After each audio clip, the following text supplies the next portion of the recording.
continuing in the halachot of muktzeh, we were talking last week about newspapers, or was it yesterday, about newspapers, and how some newspapers are not muktzeh on Shabbat and others are muktzeh. Secular newspapers are considered to be muktzeh because you're not allowed to read them bichlal, not just Shabbat, but also during the week.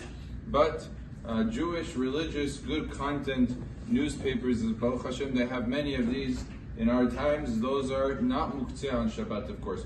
But there is a very important halakha that sometimes people overlook.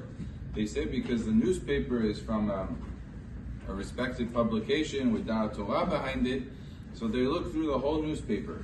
And one has to know that there are certain parts that you're not allowed to look at, even if you're not reading it with your lips. Just looking at that part and skimming it with your eyes is asur, and those are the advertisements.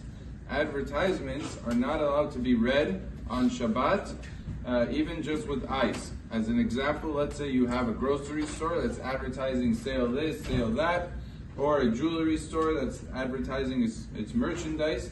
All of these things, a person has to take his eyes away from that and not pay attention to that, because even though the newspaper itself is mutar to read, but the advertisements in the newspaper is still asur. And this is why Al-Vadi wrote, a person who's making a newspaper where he knows, or a magazine that you know most of the people are going to be reading it on Shabbat, what you should really do is you should separate the advertisements into its own section, as opposed to putting it together and meshing it together, because it's very difficult for people to not focus on the advertising. That's why people pay a lot of money for advertising, because they know people's eyes get dragged to the advertisements. So one has to be, as an individual, certainly one has to be careful to do his best to not read the advertisements and to only read the good articles. If he thinks he's not able to do that, it's not going to be something that he's capable of doing, then he should just save it for Motzei Shabbat or for Erev Shabbat and not read it whatsoever, because it is asur to do it under the Gezerah Shtidrei Hedyotot.